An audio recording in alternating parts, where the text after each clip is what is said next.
This is a video on layout. There's elevation going right here in this little bathroom. It's going to look like this. So we have a tall tower on the right, and then we have 3 cabinets in the center. In a perfect world, we have an 1.5-inch filler on the right and an 1.5-inch filler on the left. Our ceiling height is 108 inches. So the first thing that we're going to do is we're going to find a high point in the floor. The way to do that is turn the laser on. It doesn't have to be at a specific height. And then you take your tape measure and you check to find the lowest measurement.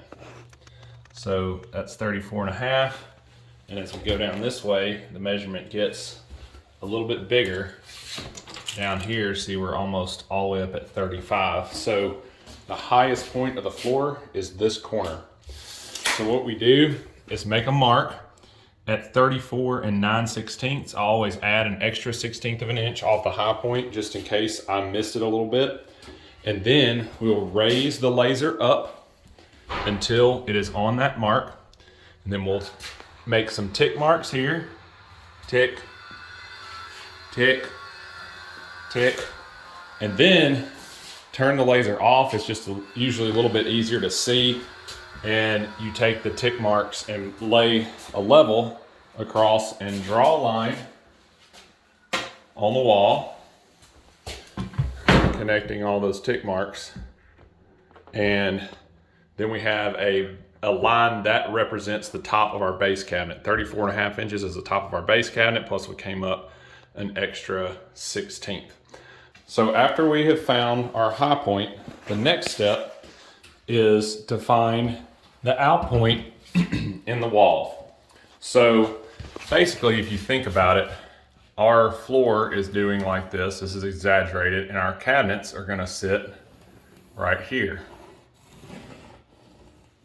Like that. Floor slopes down. We'll shim as needed to make the cabinets level. In the same way, this wall, if you're looking down from the top, it's kind of wavy. And we need to find where the out points of the wall are. So when we set this tower down here, it's in the proper location in and out, and also proper location left and right. So it's not skewed based on where the out points of the wall are. So our cabinets should touch the out points. So we're gonna use the laser to figure out where the out points are. So this is, if you're looking at the top, we'll have, cabinet here, here, here, and then our tower, not to scale, but you get the point. So the first thing we do in finding the out point is I'll make a mark on both ends of the wall at 10 inches. Measure out 10 inches, come down to this side, measure out 10 inches. 10 inches just makes our math easy. Then we turn on the laser so that it's in a vertical plane, and we line up that laser on both of those marks. So now that we have our laser lined up on both of the marks, then we'll take a tape measure and we will check and look for any areas that are less than 10 inches. So see right there, we are 9 7/8. So that point of the wall is sticking out further than this point of the wall.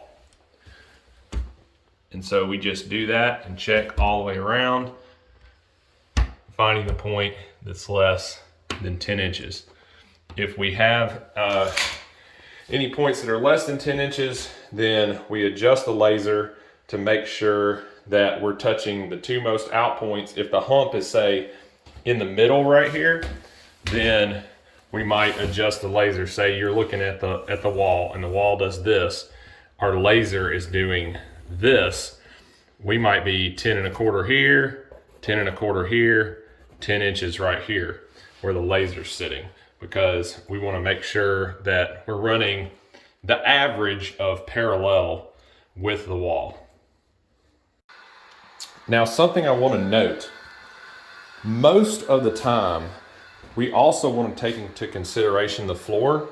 So see how this tile has a grout line that's running parallel with the face of where the cabinets are going to sit. most of the time, if the cabinets are sitting close where we're running parallel with the wall, I will prioritize lining up the cabinets with the grout and the tile or hardwood, say if the hardwood is running this direction. But in this case, the tile is so far off, you can see that we're about 3.5 inches down here. Down here, we're closer to 4.5 or 5 inches. So you can see our tile line, you know, you're like a couple inches right there. Down here, we're like 1.25 inches. So because this tile is so different from running parallel with this wall, we're gonna have to go with the wall because we don't want to shim all these cabinets off the wall like 1.5 inches or something. One of the biggest reasons for that, we just don't want that many shims behind the cabinet, but also this wall is only 1/2 inch deeper than our cabinet. So our wall is 22 inches deep and our cabinet is 21.5. So we don't really have any room to pull this end off the wall. So that's just a good note that when you're trying to figure out where the face of your cabinets are lining up, typically we're going to want to go with running with the hardwood or with the tile, keeping everything on that grout line, because visually that's what you're going to see when you walk in and look at it. But in this case, it's so far off, we're just going to have to ignore the tile and we're going to go as close to parallel with this back wall that we can. So our next step is going to be to put some tape on the floor that we can draw a pencil line on that's going to represent the face of our cabinet boxes. So if you look at this dimension here, this 21.5, this is actually to the face of the doors because this finished end and this filler right here flushes out with the face of the doors. So if you measure the box, we're actually 7/8 inches less than this dimension. So we're actually going to be at 20 5/8 is going to be the distance to the face of our cabinet box. And when we set that box there, we can take a straight edge, run it from the box down past the toe kick, and where it touches our line, we'll know if we're running square with our line. So because we set this laser at 10 inches off of our out point, that means that just makes our math easy. So I'm going to come 10 5/8 off of this line here, and then all these base cabinets sit 1 inch behind this cabinet, so we'll come 9 5/8 off the line, make some tick marks, and draw a line across with our level to represent the face of the cabinet boxes. Hold our tape center on 1 inch on that laser. Our dimension is 10 5/8, so we mark 11 5/8 there and here, and now we'll connect those marks.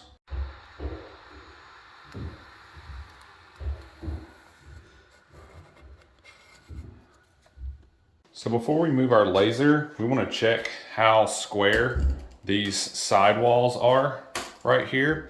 And we're doing that by turning on the right angle laser that's running perpendicular to our laser plane that's currently parallel with the wall. So in order to do that, we just turn it on. It doesn't have to sit at any specific point left and right. Just we need to make sure that it's running parallel with that back wall. And then we'll take a dimension at the back. See, we are 47 and we'll call that 11/16.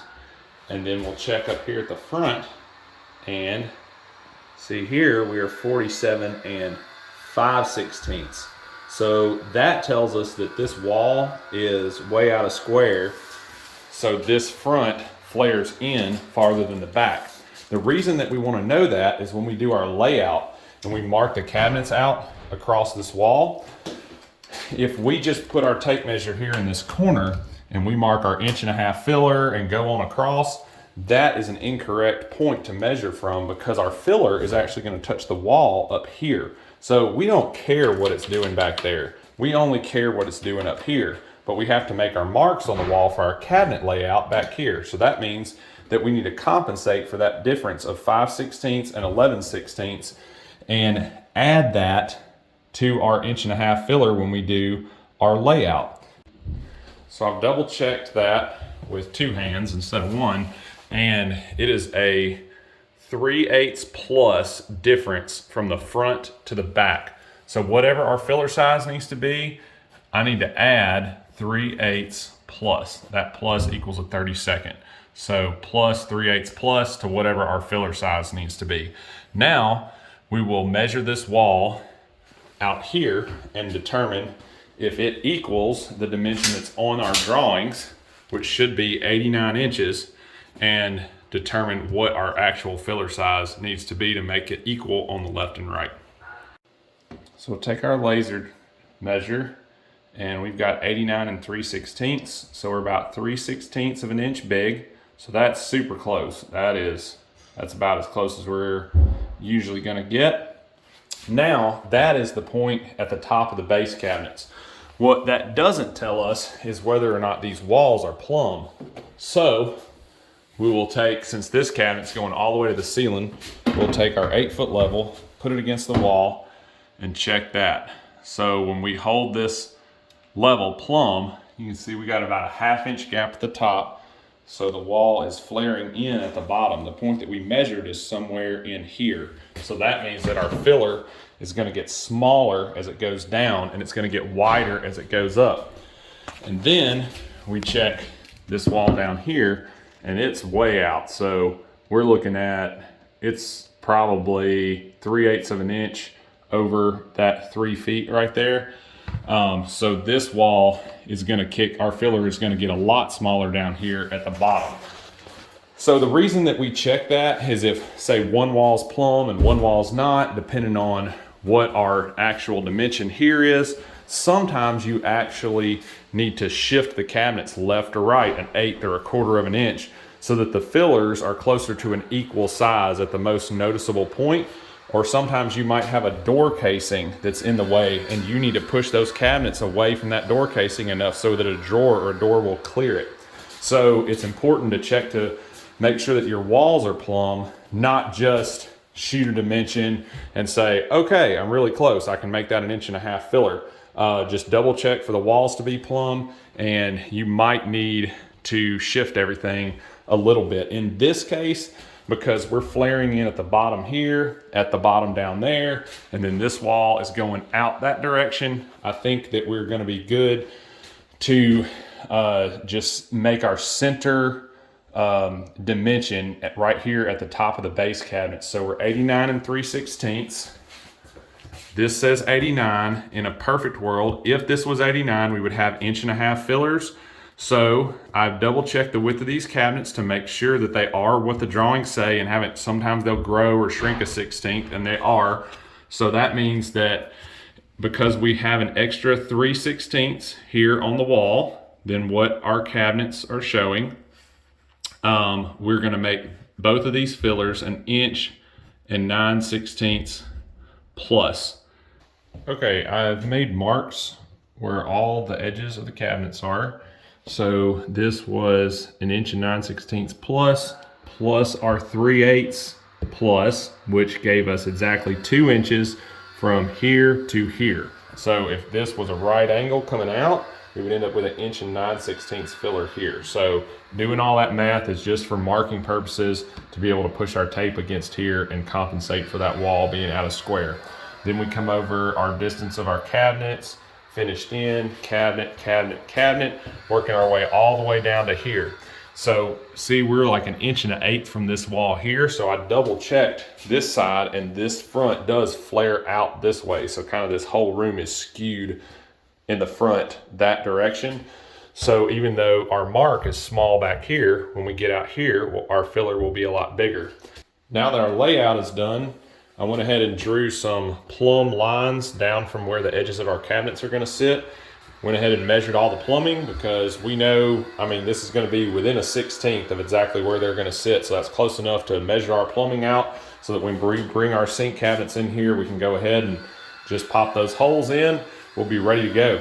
One addendum I forgot to mention is the height, the ceiling height here. So I did double check this height. It is 108 inches exactly, which is amazing down there, because all this was measured before the floors were in. But 108 inches to the ceiling down there, which is what we have here. Now that's good, except for that's the low end of the floor, and we know that it's gonna shim up close to 1/2 of an inch, which is gonna push that whole tower up in the air almost a half. Our ceiling scribe is shown to be 2.5 inches, so it's going to be closer to 2. In this scenario, that's going to be fine. There's no crown going in this room.